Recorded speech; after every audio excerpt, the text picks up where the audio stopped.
नमस्कार दोस्तों, आप सभी का स्वागत है हमारे इस चैनल आर के स्टडी कंपटीशन पर। मैं आपको डॉक्टर RS अग्रवाल वस्तुनिष्ठ अंगणित करा रहा हूं और इसमें मैं आपको पढ़ा रहा हूं परसेंटेज। और परसेंटेज के लगभग हमने 62 क्वेश्चन कर लिए हैं और मैंने आपको जितने भी क्वेश्चन अब तक कराए बिना एक्स माने कराए हैं और लिखित वाले सवाल तो बिना एक्स माने कराए हैं, बहुत अच्छे से समझाए हैं। बस संख्या 100 मानी है और यूनिट की संख्या निकाली है और आपको संख्या प्राप्त हो गई है। ऐसे ही मैं पूरी परसेंटेज आपको कराने वाला हूं और इसी प्रकार से profit and loss, SI CI मैं आपको बहुत अच्छे से कराने वाला हूं। ठीक है, तो वीडियो पसंद आए तो लाइक कीजिए, शेयर कीजिए और चैनल को सब्सक्राइब कीजिए। शुरू करते हैं आज की वीडियो। और सवाल नंबर है हमारा 63। और इस 63 सवाल में क्या बोल रखा है, उसने बोला है कि 720 रुपये की आय, 720 रुपये की आय का 65% राम द्वारा खर्च किए जाने पर वह कितनी बचत करता है। तो मैं पहले आपको थोड़ा सा कॉन्सेप्ट समझाऊंगा।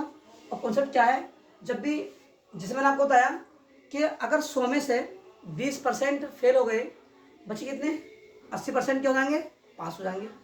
अगर मैं बोलूँ कि 100 में से 80, मैं बोलूँ 100 में से 70% फेल हो गए तो पास कितने हो जाएंगे, 30%। इसी प्रकार 3 चीज़ें होती हैं, वो क्या होती है मैं समझाता हूँ आपको। यह समझा देता हूँ थोड़ा सा। एक होती है हमारी आय, जिसे बोलते हैं इनकम। क्या बोलते हैं भाई, इनकम। ठीक, और इस आय में से हम करते हैं खर्च, जिसे बोलते हैं व्यय। ठीक, ये बोलते हैं एक्सपेंडिचर।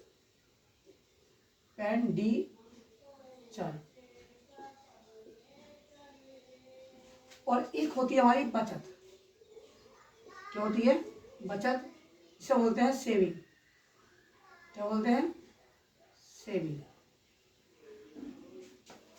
अब समझिए, मैंने आपको अनुपात और समानुपात में इसके बारे में बहुत अच्छे समझाया। अगर मैं बोलूं कि किसी की आय 100% है, अब वो 100% में से 10% खर्च कर देता है तो बचाता कितना है, 90% बचा लेता है। ठीक है, मैं बोलूँ किसी की हमेशा आय को आधार मान चलना है, अब मैं बोलूँ कि वो खर्च कितना करता है, 30%, और बचाता कितना है, बचाता कितना वो क्या बोलते हैं 60% मान लो। ठीक, तो इनकम में से इनकम क्या माननी है, 100 माननी है। इनकम क्या माननी है, 100। और जिसका पूछा है उसका परसेंट निकाल देंगे। अगर आय दे रखी है कुल और खर्च का पूछा है, खर्च निकाल देंगे। बचत का पूछा है, बचत निकाल देंगे। और ये मैंने क्या बोलते हैं रेशियो एंड प्रोपोर्शन में आपको बहुत अच्छे समझ रखा है। और 3 चीज़ चलती हैं, बस ये थोड़ा दिमाग हमें अपना लगाना पड़ता है। कहीं सवाल में क्या दे देगा, सवाल में क्या दे देगा, इनका अनुपात दे देगा और बोल देगा कि आय का इतने %, सही है, और इनकम का इनकम हो गई, आय का इतने %, बचत का इतने %, फिर तीसरा गायब कर देगा। तो हमें दिमाग से निकालना पड़ेगा कि हाँ ये ऐसा यहाँ से आ जाएगा। ठीक, तो ये विशेष ध्यान आपको रख रहा है। देखिए सवाल, और सवाल क्या कि 720 रुपये की आय है। आय कितना है, 720 रुपये की। अब क्या कितना, 65% राम द्वारा खर्च कर दिया। यानी जो भी आय है उसका 65%, जो भी आय है उसका 65% खर्च कर दिया तो वह कितनी बचत करता है। ठीक, अब आप खुद बताइए कि जो खर्च है वो आय का कितना है, 65%। ठीक, और बचा कितनी रहा है वो। अब खुद सपोज कीजिए कि खर्च आय कितनी है 100, तो बचत कितनी कर रहे होगा यहाँ पर वो, 35 की कर रहे होगा। कितने की, 35 की। अब उसने कहा कि कितनी बचत करता है, अगर पुस्तक कितना खर्च करता है, 720 का 65%, कितनी बचत करता है 720 का 35%। बस इसका कितना निकाल दें, यानी 720 का 35% निकाल दो। और एक बात विशेष ध्यान रखना, अनुपात, समानुपात और एवरेज, और यही आपका क्या बोलते हैं परसेंटेज, इन तीनों से जो बनता है आपका DI, सही है, डाटा इंटरप्रिटेशन हमारा बनता है, यानी आंकड़ों का विश्लेषण, वो इससे बनता है। ठीक, 3 टॉपिक आपका क्लियर है तो आपको कोई भी दिक्कत पड़ने वाली नहीं है। और पैट में 20 नंबर के आपके आते हैं। ठीक, कितने नंबर के, 20 नंबर के। ठीक है, अब देखिए तो निकालते हैं। इस परसेंट का मतलब होता है बटे 100। क्या होता है, बटे 100। अब एक जीरो से एक जीरो काट लेते हैं, सही है। 5 दूनी 10 और 5 सत्ते 35, इसे काटते हैं। 2 तिया 6 और 2 छंग 12, 7 से भाग कर गुणा करते हैं। 7 छंग 42 और 7 तिया 21, 21 और 4 कितना हो गया आपका 25। कितनी हो गई आपकी बचत, उसकी बचत हो गई 252।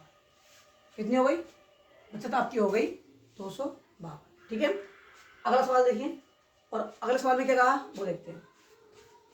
उसने कहा है कि दो संख्याएं तीसरी संख्या से, कोई दो संख्याएं हैं और तीसरी से, किससे भाई, तीसरी से क्रमशः 20% तथा 50% अधिक है। कितनी, 20% और 50% अधिक है, और दो संख्याएं किससे, तीसरी से। तो पहली संख्या मान ली ए, दूसरी मान ली बी, तीसरी मान ली सी। इससे अधिक है ना, इसे मान लो 100, और कितने अधिक है, तो ये पहली हो गई। ठीक, कितने अधिक है भाई, तो तीसरी ये मान ली पहली आ गई, 120 हो जाएगा ये। ठीक है, कितना 50, ये कितना हो जाएगा 150, क्योंकि अधिक है ना। अधिक क्या हैगा, अधिक क्या हैगा तो 100 में जोड़ के लिखना है, और कम क्या हैगा तो 100 में घटाकर लिखना है। ये आपको विशेष ध्यान रखना है। ठीक है, यानी अधिक क्या हैगा तो 100 में जोड़ना है, और घटाने क्या हैगा, ये कम क्या हैगा 100 में से घटाना है। ठीक, अब देखिए सवाल। अब उसने कहा है इन संख्याओं का अनुपात, जो दो संख्या है इनका अनुपात, दो संख्या कौन सी हैं, ये और ये, तो इनका रेशियो निकाल दो। 0 से 0 और 3 चौक 12 और 3 पंजे 15, ये क्या आ गया हमारा 4:2, क्योंकि इनके रेशियो पूछा ना, चलो मानिए। ठीक, कितना आ गया 4:5, कितना आया 4:5। ठीक है, अब सवाल नंबर देखिए 65, और 65 में क्या कहा है वो समझते हैं। उसने कहा कि एक संख्या में 10%, एक संख्या में 10% वृद्धि करने के बाद इसमें 10% कमी कर दी गई। क्या कर दी, कमी, और 10% वृद्धि। देखिए ये सवाल बहुत बनते हैं। जब भी समान वृद्धि और समान कमी हो तो वहाँ हमेशा कमी रहती है। ठीक, क्या रहती है, कमी। और ध्यान रखना कि ये 1%, किसी भी 1% रोकते हैं और 1% का बटे 0 कर देते हैं। क्यों, बच्चे रट लेते हैं 10%, 10%, मैं बोलूँ 12% वृद्धि 12% कमी, तो वो वहाँ भी कितना लगाते हैं, कितना लगाए जाएंगे, 1 लगाए जाएंगे, ये 10 लगाए जाएंगे। तो ऐसा नहीं करना है, बस ये देखना कितने, बस ये देखो समान वृद्धि और समान कमी, ये देख लो बस, दोनों में हो रही है, तो ये तो निश्चित है कि कमी होती है, और कमी होती है तो हमारा सवाल दो तरीके बताऊंगा, जो आपको अच्छा लगे उससे कर लेना। ठीक, देखिए अब समझिए सर। तो देखिए वृद्धि के लिए मैं आपको बता दूं कि वृद्धि के लिए कितना वृद्धि करते हैं प्लस, ठीक, और कमी के लिए करते हैं माइनस। ठीक है, दो कॉन्सेप्ट रखने हैं याद, और कुछ नहीं करना, बस क्या करना है, देखिए 10% की वृद्धि, तो 10% वृद्धि प्लस हो गया, 10% की कमी तो ये माइनस हो गया कमी वाला, और इन दोनों की गुणा बटे 100। देखिए कितना है, -10 गुणा 10 और बटे कितना 100, दो जीरो से जीरो खत्म हो गए, 10 से 10 कितना आया, माइनस का 1 आ गया। कितना आ गया, माइनस का 1, यानी 1% आपका आ गया। पहले कितना था 100%, कितना था भाई, अब आपका कितना आ गया, ये आ गया 1%। तो अगर यहाँ पर माइनस आता है, क्या आता है माइनस, तो कमी हो रही है, यहाँ पर प्लस आता है तो वृद्धि हो रही है। तो ये क्या हो रहा है, ये 1% घट रहा है, घट रहा है, यानी 1% की क्या हो रही है, कमी हो रही है। एक तरीका हुआ ये। सेकंड तरीका देखिए, हमने संख्या मानी 100, क्या मानी 100, इसमें 10% बढ़ गया और 10% क्या हो गया, कम हो गया। तो एक जो परसेंट है उसके बटे में क्या लिखना है 100, और 1% रोक लेते हैं इस प्रकार से, और ये लगाते हैं गुणा। ठीक, जो इसका परसेंट है उसका बटे 100, ठीक, और इसका परसेंट रोक लेंगे, बस चल जाए पता कितने परसेंट वृद्धि हुई, कितनी कमी हुई है। अब देखिए इस पर दो जीरो से दो खत्म हो गए। ठीक है, 11×99, कितने परसेंट आ गया, पहले कितने परसेंट था 100%, 100 में से 99 का कितना बचा 1%। बताओ भाई 100 थे 99 बच गए, कमी हुई वृद्धि, तो क्या हुई, कमी हुई, क्या हुई भाई, कमी। यानी 1% क्या हो रहा है, वो घट रहा है। अब इससे आप 3 का निकाल लो, 4 का निकाल लो, 5 का निकाल लो, जितनी आपकी इच्छा उसका निकाल सकते हो। लेकिन इस वाले से इससे निकाल लेंगे, फिर एक एक करके एक जोड़ा बनेगा, फिर जो आएगा फिर उसका निकालेंगे। ये ध्यान रखना है कि इसमें बस माइनस आया तो घट रहा है। ऐसे सवाल में समान वृद्धि समान कमी, ध्यान रखना, समान वृद्धि और समान कमी वाले सवाल में हमेशा कमी आती है। और कमी, अब देखिए ये तो इतना आ गया। अब इसी प्रकार का मैं बोलूं, एक सवाल लेते हैं कि 12% की वृद्धि और 12% की कमी, ये कर दी। अब क्या लगाएंगे, 12 तो लगा देंगे। अब क्या करते हैं, देखिए सिंपल तरीका बताने वाला हूँ, कुछ नहीं करना। दो, इस सवाल में 12% की वृद्धि और 12% की कमी और इनकी गुणा, तो ये माइनस आ जाएगा, यानी 12 गुणा 12 बटे 100, ये तो कट जाएगा, सिंपल सी बात है, ठीक है।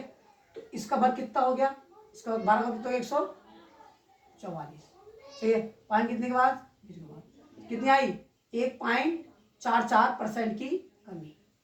ऐसे सवाल ऐसे करते हैं, ठीक। ऐसे सवाल इस प्रकार से करेंगे। बस जितने जीरो बचेंगे उतने के बाद दशमलव लगा देंगे। तो ये तरीका में सिंपल है, कुछ नहीं करना। बस आप ये देख लीजिए, अब मैं बोलूँ 13% की वृद्धि और 13% की कमी, तो 13 का वर्ग कितना हो गया, 169, और पॉइंट कितने के बाद, 2 के बाद, तो यहाँ देखो 100 आता है, बस इतना आया, यानी 1.96 की क्या हो गई, कमी हो गई। 1.96 की क्या हो गई, कमी हो गई। तो इस प्रकार के सवाल आपको ऐसे करने हैं, समान वृद्धि समान कमी वाले। इसी प्रकार से लोग आपके सवाल 85 और 86 इसी टाइप पर है, ठीक, 85 और 86, ठीक है, क्लियर हो गया। जहाँ एक बार घट रहा हो और एक बार बढ़ रहा हो, तो ये सवाल ऐसे हो जाते हैं, ठीक है। अब देखिए सवाल नंबर है हमारा 66, और 66 में क्या कहा है कि 4 घंटे 30 मिनट, कितने, 4 घंटे 30 मिनट एक दिन का कितने प्रतिशत है। देखिए जिसके साथ का या से लगा होता है वही क्या होता है, हमारा आधार होता है। और से पूछा कितने प्रतिशत, तो कोई अंतर नहीं करना, कुछ नहीं करना, ठीक। जैसे बेस वैल्यू है वैसी रख देंगे, ठीक है। 4.5 घंटे हो गए, कितने हो गए, ये हो गए हमारे 4.5 घंटे, यानी ये कितने बने, ये बने 4.5 घंटे। और 4.5 घंटे मतलब कितना, 4 दूनी 8 और 1 9, 9/2, ये होगा भाई। 4.5 घंटे मतलब क्या हुआ, 4 दूनी 8 और 1 9, ये बना। अब जिसके साथ से या के, एक दिन में कितने घंटे, 24 घंटे, कितने घंटे एक दिन में, 24 घंटे, ठीक। जिसका का या से हमेशा कहाँ आता है, बटे में, कहाँ आएगा, बटे में। और जो बच गया, अब यहाँ ये नहीं बोला कितने प्रतिशत कम है कितने प्रतिशत अधिक है, तब वहाँ अंतर करते। और यही बात मैंने आपको पहली वीडियो में बहुत अच्छे समझाई थी कि जब भी ऐसी बात कहेगा कितने प्रतिशत है, तो वहाँ कोई अंतर नहीं करना है। और बोलता यहाँ पर कितने प्रतिशत अधिक कितने प्रतिशत कम, तो वहाँ क्या करते, अंतर करते, ठीक है। अब देखिए कितना बचा हमारे पास, 4.5 घंटे, और 4.5 घंटे कितना आया, 9/2, 9/2, और क्या पूछा है, परसेंट, इससे गुणा, ठीक है।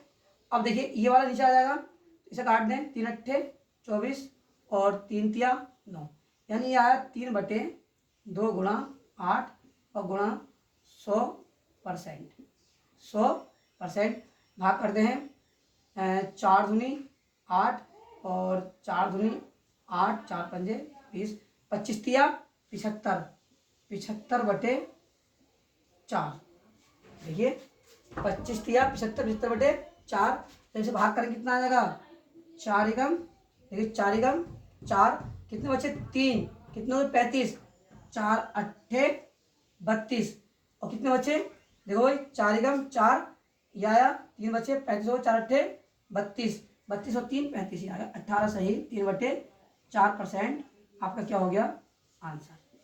18 सही 3/4% आपका क्या हो गया, आंसर, ठीक है। तो ये थे हमारे सवाल, जो मैंने कुछ बेसिक बताया आपको, ठीक, समान वृद्धि वाले बताए। ये वाले सवाल बहुत देखे जाते हैं कि समान वृद्धि और समान कमी वाले, ठीक। तो आशा करता हूँ कि मेरे द्वारा दिए गए कंटेंट आपको बहुत अच्छे से समझ में आया होगा और आप इसकी प्रैक्टिस कीजिए। और आने वाली वीडियो में हम आपको और सवाल कराएंगे और ऐसे का सवाल कराएंगे कि ना कोई एक्स मानना है नहीं कुछ मानना, नहीं एक्स नहीं वाई, बिना एक्स वाई मान के हम संख्या को 100 मान के पूरी परसेंटेज समाप्त कर लेंगे।